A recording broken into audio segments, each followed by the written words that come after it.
So let me talk about this first. And it's something that needs to be discussed heavily. Okay. This is a family here. So whenever we have, like, you know, multiple cards, court cards of the same suit, it's usually some type of a family situation. Okay. So we have here Knight of Wands, somebody who's being very, very reckless, evasive with their responsibilities. They kind of go through life as an adrenaline junkie, you know, like act first, ask questions later. We have the Queen of Wands, which is like the matriarch of the family, somebody who's trying to settle down, trying to stabilize his or her life, trying to do the right thing, trying to take care of everybody. And then we also have here the Page of Wands, which is like a younger energy that's very attention seeking, gets into trouble, evasive when it comes to responsibilities, and somebody who's not very truthful. There are some family issues creeping into the picture for this month. If you have family members that are fire signs, so Sagittarius, Aries, Leo, Sun, Moon, or Rising, but either way, I feel like this is a family situation where he says this, she says this, and then we don't really know who to trust. And I also feel like for some of you, there is, it feels to me like there is either a patriarch or a matriarch at stake who's trying to decide, you know, like who has like some money, and they're trying to decide, like they might have inheritance, they might have physical property, like assets, cars, houses, land, stocks, bonds. And then they might have just actual physical money, and they're trying to decide among their children, who should I give this money to? And I feel like everyone is scrambling for this one person's attention. And this one person is thinking more about the younger generation. So for example, if it's a grandma that you're dealing with and you're just like, why did she just overlook me? You know, does she not like me? It's not because of that. It's because she's thinking more about the younger kids and whether or not they have enough. So I feel like there is this energy here about everybody scrambling for a fixed piece of the pie, and it can create a lot of tension in the relationships between the children. It can create a lot of tension in the relationship between that family dynamics. So I do see a lot of people in blended families dealing with step parents, step siblings, step children, and, you know, they're misbehaving, right?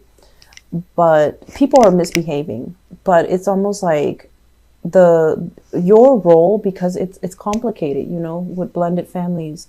Everyone's role is very, it's not clearly defined. So on the one hand, you feel like I should do this, I should, you know, put these people in their place, but you feel like it's not really your place and you don't want to step on anybody's toes. And then likewise, you could be a father, you know, dealing with rambunctious children.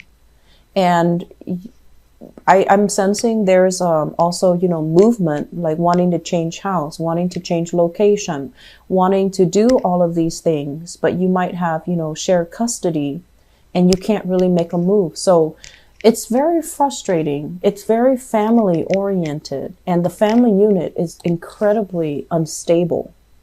It seems like there are too many people involved, too many mothers, too many children, too many fathers, too much energy contained in a very, very small environment. Tempers are flaring. And I also feel as well, for those of you who are not dealing with this in terms of blended families, I feel like you're trying to change your location, but there are restrictions. So there, you could be locked into a lease. You might have roommates and they're not ready to move when you're ready to move. And so you're waiting on decisions. You're waiting on things to finalize. You're waiting for somebody to give you a green light. And there is movement happening. People moving in, people moving out. And there's logistical concerns that needs to be worked out when it comes to the housing situation. So already I'm seeing a lot of that. And I believe, I forgot the placement. I believe this was here and then this was here. Sorry if I'm misplacing them, okay? So there are a lot of things here. I believe it's like this. Yeah. So sorry, Libras. So there are a lot of things here that denotes to me like your sense of stability when it comes to your own foundation, where you need to be, who's there for you, where is home, where can you feel safe, where can you feel, you know, loved and needed and wanted. All of these things are security oriented issues. It's a major theme for this month. It's a major theme. And so I feel like, you know, a lot of the times, Libra, I feel like you don't really emphasize, or you don't really place enough importance on how your free will affects situation. And with Aquarius, you know, they're so adamant about exerting their free will in their environment to try to change things. And they do it in a very dogmatic way. So their energy is like all over the spread. And then I don't know how Geminis do it. I'm not very familiar with the way that they act, but I feel like with Geminis, they know how to navigate, you know, the human interactions in order to get what they want. They know how to navigate those things, and they're very observant. So they know who to avoid, who to ask for help. But usually they do ask other people for help in order to get where they need to go. And they're very, very good and, you know, diplomatic about that. Whereas for you guys, I feel almost like what will be will be. What other people decide, that's what I'm going to go with. So rather than exercising, you know, your own free will, staying ahead of the curve and really going out and kind of like making these decisions on your own, I feel like this spread is more about inaction. It's about lack of activity, lack of momentum, lack of free will, lack of like accountability. And I don't like to see this for you guys. I've seen it for a few months, and I don't like this energy, because when we lack accountability and decisions are made for us, and then, you know, a few months down the line, we're not where we need to be, we blame other people, we blame other actors, we blame our circumstances on other things rather than taking accountability for our own actions and for getting us where we need to go. So I feel like that's the recurring theme here. And so once again,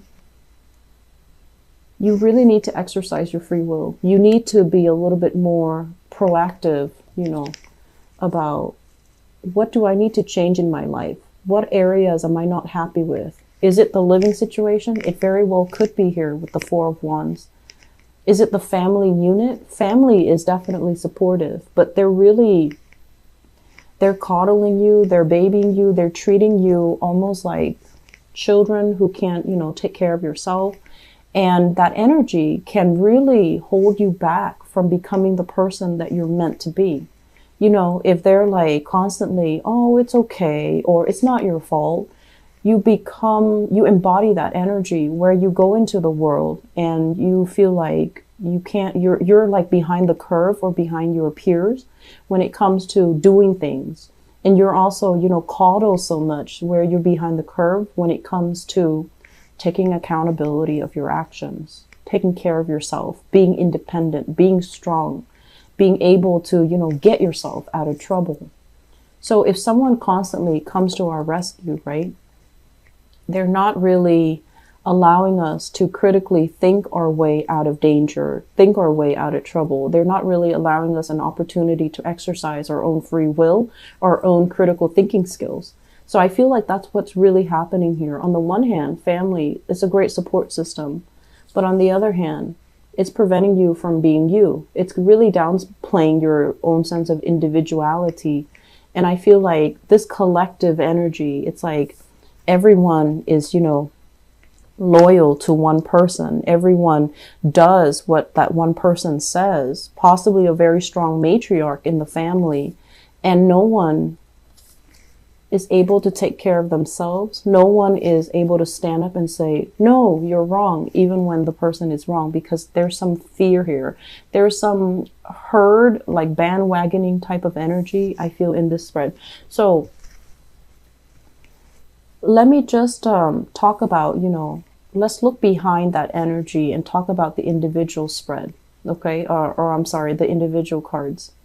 So this is overall about wealth, generating wealth, doing things so that we can become very independent. This is the independent woman or man, because the cards are not gender, they're not gender specific.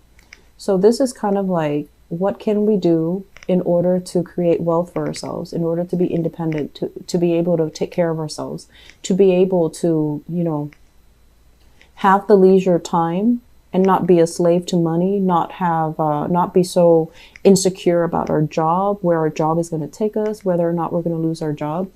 And when it shows up in the reverse position, I feel like you're at a point where you understand how important it is. You're looking at other people that have all of these things, you know, that have that stability. And you're just like, I want to be like that. And you're also looking at people who are very, very materialistic. They have a lot of wealth. They have a lot of prosperity, but they're not very happy. And so you're looking at both sides of the story or both sides of the equation, and you're just like, how do I reach that middle ground? How do I have enough without being a slave to money? So I feel like there are major themes here about, you know, wanting to be self-employed, wanting to really looking into how can I make money work for me? How can I, you know, have control over the work that I do so that I'm not constantly under somebody's supervision, somebody else's watch, and I'm not able to exert my independence. So I feel like many of you are flirting with big ideas here about, you know, self-employment, which is very, very good. I feel like the problem, though, coming into the picture is this, the Page of Wands. People telling you that you can't really do it, you know, like the naysayers. But also, it almost seems to me like whatever it is, whatever plans you have, whatever thing that you're trying to implement, the market seems to me to be saturated with the same people, the same industry. It feels to me like there are too many players. How am I going to be able to stand out? And so one thing you might want to look into, and I know I say this a lot in the readings, and it seems like very flippant, but I don't mean it to be flippant. Change your geographical location. If this is something you're passionate about and you feel like you have something to offer, but the market where you are in your vicinity is just saturated, change your location. Figure out where you can go so that you have that little pocket where you can make it your own. If you strongly feel you have something to offer, take the steps, you know, be a little bit daring, be a little bit gutsy, and take that first step, because I feel like you're contemplating, but you're not, you know, thinking, but you're not really making a move here. And you do have some good ideas. You do have some good ideas. What comes through here with the Seven of Swords is, I do feel like there has been some type of evasive energy when it comes to your work environment. It's under a Pentacles card, okay? Some people might have recently left the work environment and they left with a lot of unanswered questions. They left with a lot of cases, workloads hanging. They left with a lot of unanswered questions. They left mainly because they saw all the inefficiencies in the work environment, and you're kind of wondering, like, well, why did they leave? If they left, you know, I feel like it's somebody that you really looked up to, you really admired. And I have here a fire sign. So this is a Sagittarius, an Aries, or a Leo, Sun, Moon, or Rising. Someone spirited, someone fair, someone who's has a really good heart, you know, helps you when you need help, someone who doesn't abuse their power. So I feel like you had a coworker or a supervisor or somebody that you really admire, and they left mainly because they're not happy. They have a lot of skills. They have a lot of other things that they can do. So I feel like they're scanning the horizon and they're looking for more. And so their presence left a little bit of a vacuum, and it also makes you feel like, well, if they left, maybe I should leave too. But you also have to understand, their reason for leaving is going to be different from you. So if you're following in their footsteps and trying to, you know, create an opportunity for yourself to leave, is that really the right thing to do? Do we follow in other people's footsteps, or do we carve a path for ourselves? Okay. So I feel like they left because of some things that they anticipate will happen in the future.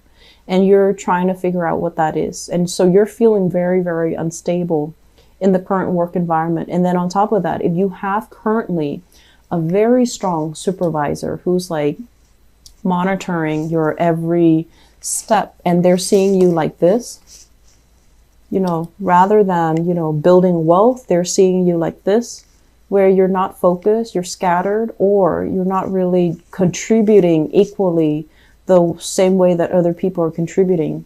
You want to be very careful. Okay, so I feel like you have a no nonsense type of a supervisor or a new boss in the picture, and they're taking notice of everything. So what I mentioned before. And the last thing that I want to end up with here is I feel once again that energy about trying to fit people in the mold and trying to, you know, like seeing the best in somebody. Someone who's not right for you, who's a little bit flaky, not as dependable. They're very sexy and exciting, and they can be, you know, a source of excitement in your life. But I feel like you're trying to put them into a mold. You're trying to fit them into this group, this category where they don't really belong.